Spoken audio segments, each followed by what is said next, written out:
राधा बस रोई जा रही थी, उसके आंसू रुकने का नाम ही नहीं ले रहे थे। वो अपनी माँ से बार बार एक ही बात कह रही थी, मुझे बदनाम कर उसे क्या मिला, सिर्फ उसे डाइवोर्स तलाक आसानी से मिल जाए। उसने मेरा नाम गैर मर्दों के साथ जोड़ दिया, मेरी ज़िंदगी नरक बना दी।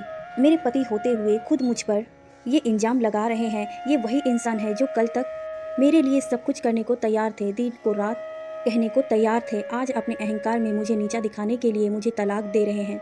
मेरी गलती क्या, आपने और अपने बेटे के लिए आवाज़ उठाना। अब लोग भी मुझे अजीब नज़रों से देखते हैं, गंदी बातें करते हैं, रास्ते पर चलना मुश्किल हो गया है। सहेलियों ने भी मुंह फेर लिया, बस कुछ ही मुझे समझती हैं। और मेरे साथ है माँ, आपका भाई बहन का साथ और बेटी का प्यार, साथ मेरा हौसला बढ़ता है।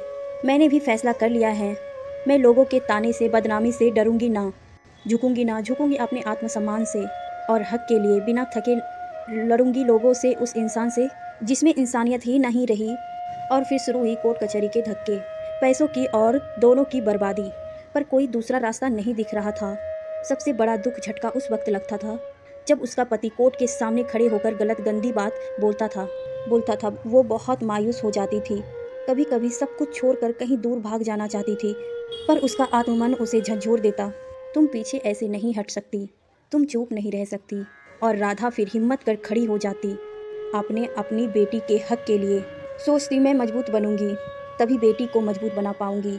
जैसे जैसे कोर्ट में केस आगे बढ़ रहा था, राधा का आत्मविश्वास भी बढ़ता जा रहा था। राधा बेझिझक अपना काम करने लगी थी। उसे महसूस होने लगा था, लोगों के सामने एक अच्छी शादीशुदा जिंदगी दिखावा करना बहुत गलत था। अगर उसने कुछ लोगों को भी सही बात बताई होती, अपनी परेशानियां बताई होती, तो आज ये दिन ना देखना पड़ता। लोग उसकी मुश्किलों को समझते। खैर, जो होना था हो गया, सोचकर राधा ने ठंडी सांस ली। अब वो खुलकर जिएगी अपनी ज़िंदगी। उधर राधा के पति को भी एहसास हो गया था। उसने राधा पर झूठ इल्ज़ाम लगाकर मुसीबत मोल ले ली। उसने तो सोचा था राधा जैसी समाज में एक अच्छी ज़िंदगी जीने का दिखावा करने वाली औरत मुंह बंद कर चुपचाप घर में बैठ जाएगी, पर हुआ सब कुछ उल्टा। राधा ने तो घरेलू हिंसा की सच्चाई सबके सामने लाकर रख दी। कुछ सबूत भी जुटा लिए थे। राधा ने वो अब अपनी बेटी के साथ जीना सीख गई थी। उसके घर वाले भी पूरा साथ देते थे उसका। तभी एक दिन दरवाजे की घंटी बजी। राधा ने भी सोचा कौन हो सकता है इस वक्त। जब देखा तो वो अचंभित रह गई। दरवाजे पर उसका पति खड़ा था। उसने राधा से पूछा, अंदर आ जाऊं? राधा ने कुछ सोच हाँ बोल उसे अंदर आने दिया और पूछा, अब क्यों आए हो? वो बोला, मुझे माफ़ कर दो, गलती हो गई और घर वापस चलो, मैं तुम्हारे और अपनी बेटी के बिना नहीं रह सकता। अचानक आए इस बदलाव से राधा सोच में पड़ गई। वह कुछ समझ नहीं पा रही थी, पर उसका पति केस वापस ले साथ में सुखी जीवन बिताने की बात कर रहा था। उसने राधा से कहा, चाहो तो थोड़ा सोचकर जवाब देना।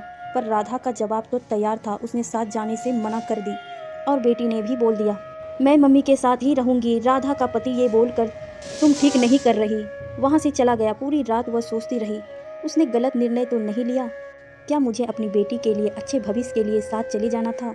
बेटी को माँ पापा दोनों मिल जाते। शायद सोच में उनकी सोच बदल गई हो। सोचते सोचते सुबह हो गए। सब घर वाले सोच में थे, क्या किया जाए, इंसान भी बदल सकता है। पर सबने समझदारी दिखा, कुछ दिन इंतजार करने को सोचा। तभी केस की तारीख भी आ गई।